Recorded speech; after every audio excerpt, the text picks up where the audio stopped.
when she talks about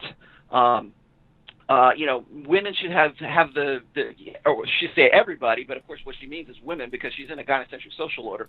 What she's saying here, she's saying women should have the freedom to express themselves, and just what you were saying a minute ago. It doesn't matter how fat you are, or thin you are, or what you think, or all this. Women should be able to, people should be able to go and do whatever they want to without any consequences. Well, that's not the way that the world works.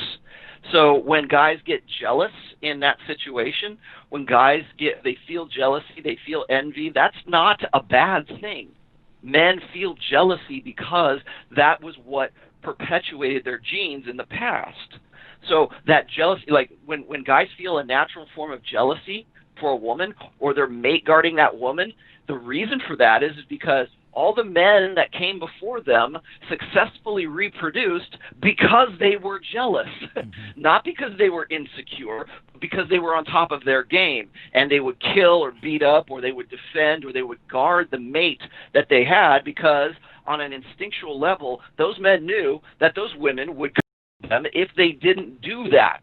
That's why there is jealousy. It's not insecurity, but we want to make it sound like it's insecure for a guy to do that, because when he does that, it in some way foils their strategy. And that's really what everything she's talking about right now, all this indecisiveness, because that's what it is. Polyamory, I should be able to have the choice to go and bang whoever I want to. We're naturally promiscuous, blah, blah, blah. I should be able to do that. Yet you know why she feels that way? Because she hasn't met the guy that had mastered her yet. She hasn't found the guy that is the guy that she wants to breed with yet. She hasn't found the guy who is. Remember we talked about how women are they lock on, or they identify with the strongest masculine male that they can find in their lives. She hasn't found that guy yet. And most women haven't yet because they constantly think that they have this big, huge pool of guys that are just fawning all over them and wanting to give them nothing but money and plane trips and sex and everything else. They think that they're on top of their game. It pays to be indecisive, and that's what she is. That's what this is right here. She can't pull a trigger on anybody because her hypergamous nature will not allow her to do that. So how do you do that?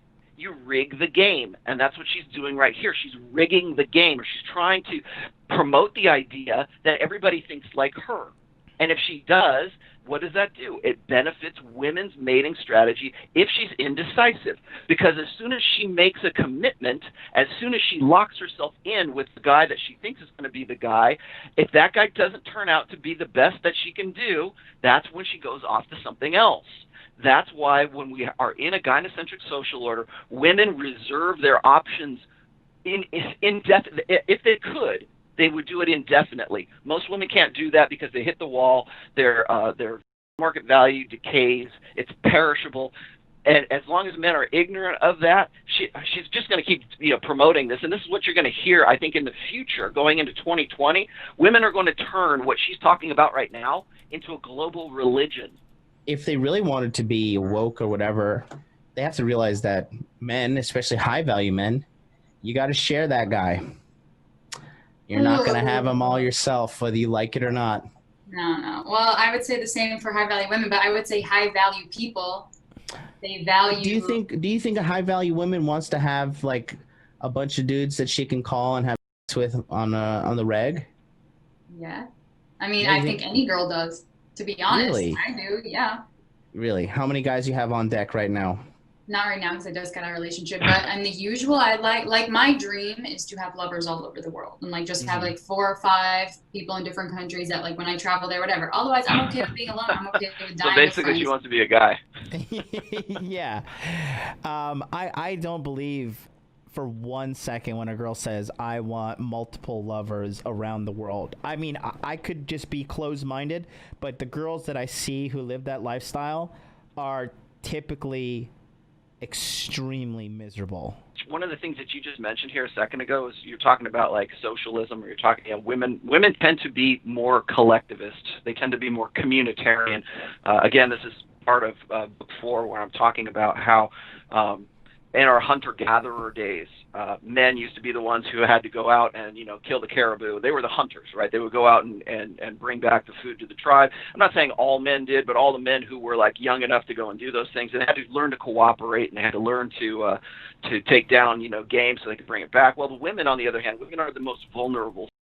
Women hate it when you say they're the weaker. They are, unarguably, they are the most vulnerable, because they have to gestate and they have to, be the incubators of the next generation. That takes 9 months, okay? And then after that baby is born, that takes a lot longer to raise that baby to self-sufficiency. And so in that time, that woman is vulnerable to the environment, to predators, to, all kinds of things that could kill her. And that's why you guys have this disconnect while you're talking.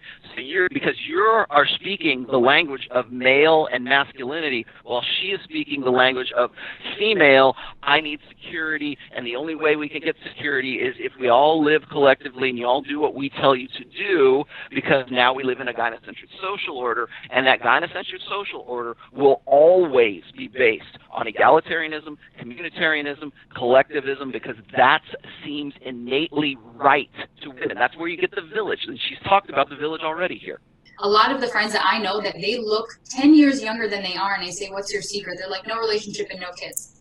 And I'm like, yeah, I mean, those things, is it false happiness? Is it like the American dream happiness? Because like I said, in India, you get married. In Africa, you live in communes. Like, there are so many different ways of life, and I feel like here and in Latin America too, and I mean, here is mostly Latin. I mean, I think most of our population now is like almost Latin American, but we have this like Christian culture, like we need to be married to be happy. We need to, you have to have this set of rules in order to live this perfect life. Time out. That's not about Christianity, because that's been You're said. right, That's said in India, where you have been.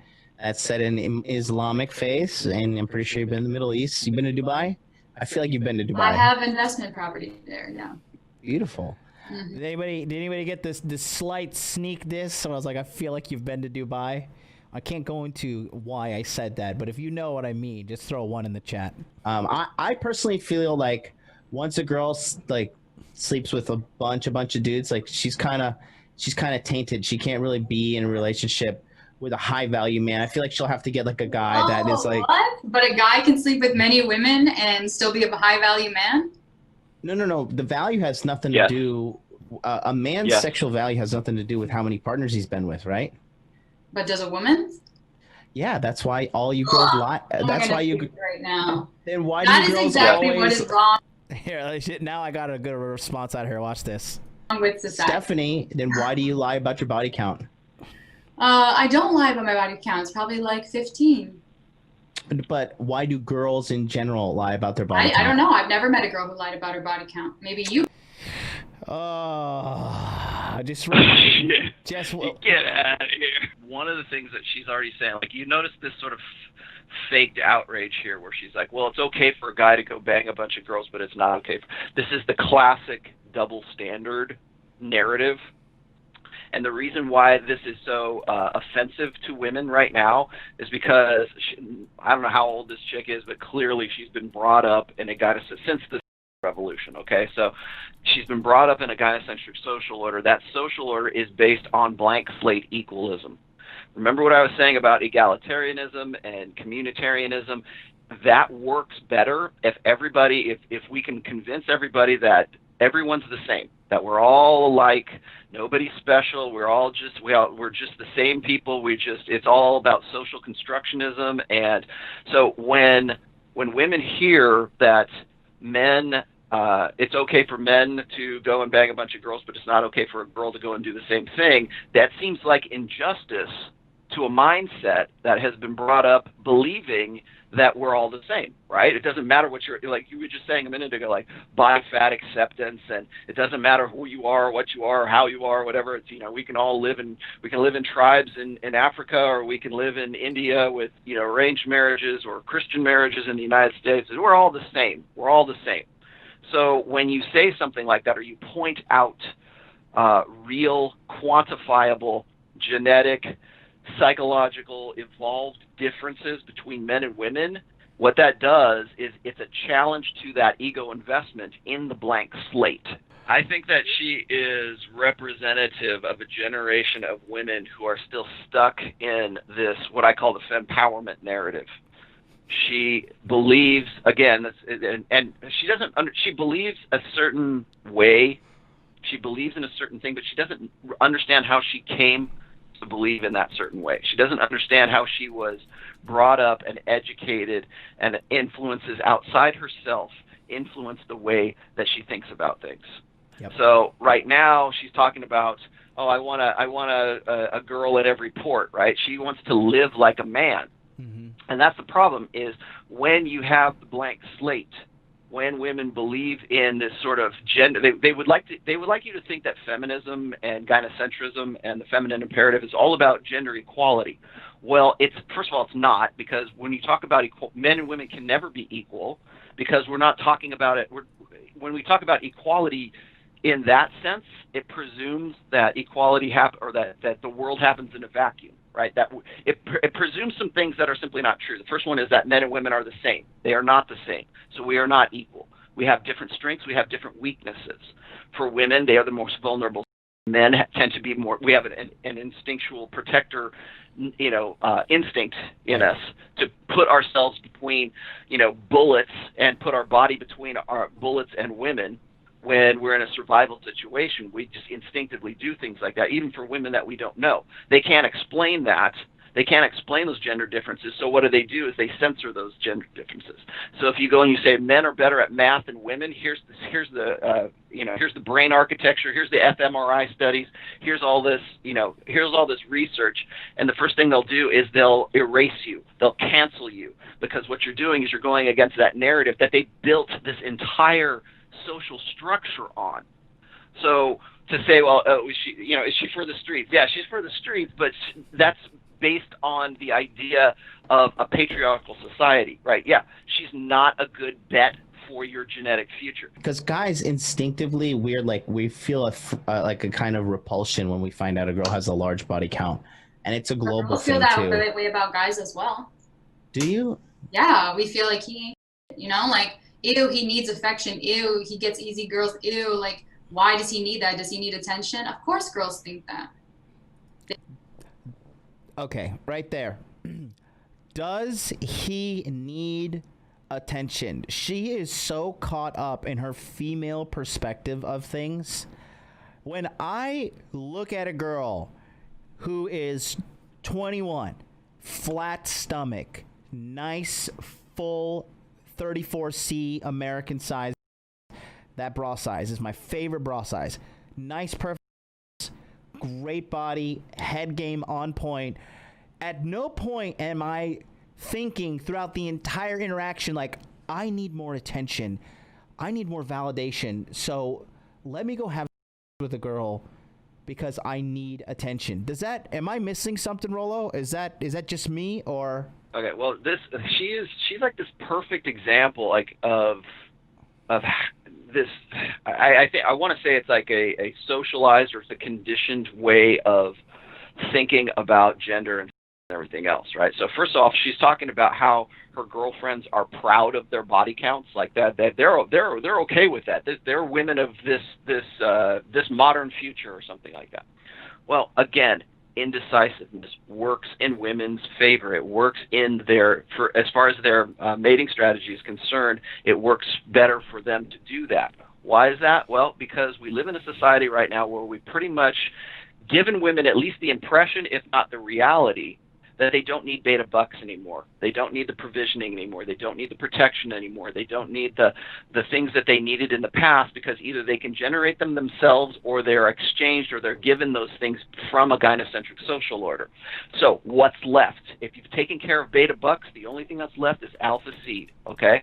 Yep. The only thing that is left for women is to go and try to find the best that they can get and lock that guy down. Mm-hmm. So for women to be indecisive, for women to be promiscuous, and more women are more comfortable with being promiscuous without realizing that what you just said, which is that men feel an innate revulsion to women who are easy, for women who are, and not even so much easy as it is, are willing to have like polygamy, polygamy-wise, right? Polyamory-wise or promiscuous-wise. The reason men feel revulsion for those women, the reason that men feel a natural revulsion is it's the same reason that men feel a natural revulsion for women who already have kids, because she's already bred with another man. 2020 is going to be a real interesting time unless, the meteorite hits or we have something that really, some social, like a war or something happens between now and then. If things keep going the way that they are, they're projecting that somewhere between 52 and 58% of women by the time when they get to reproductive age or by the time they get to marriageable age, that over half of women will be single and childless all the way up until they're 40 years old. So when we're joking about, freezing eggs, what those guys are doing is they're just marketing on women's insecurity. So it's like, and then I get this all the time, guys will say, well, how do we change this? How do we change the course here? And there's three different ways to do that. The first one is like this sort of pie in the sky utopian thing, like, well, we're all just going to go along to get along. And I don't think that's going to happen because that goes against human nature. The second one is some disaster happens. The joke is the meteorite hits the world, or men take the authority back, and we do it by any means necessary. And I don't see that happening in this generation, but maybe in the next generation, because this generation is so pacified. Remember, the most current, youngest generation right now are the product of at least 2 generations of blue pill conditioning, of emasculating men, maybe even 3, emasculating men. So they have beta fathers raised by other beta fathers. Yeah. And so as a result, you get chicks like this who think that the way she thinks is the way everybody else thinks. She thinks you're a dinosaur, by the way. She thinks you're a chauvinistic throwback to the 1950s because that's what her female teachers taught her to look for. Yep. She's waiting for you to say certain things because those are the trigger words that her female educators have taught her to look for. So when she gets all indignant and you're stopping the video here every time she has that kind of smug look on her face, that's because that's what she's been taught to respond.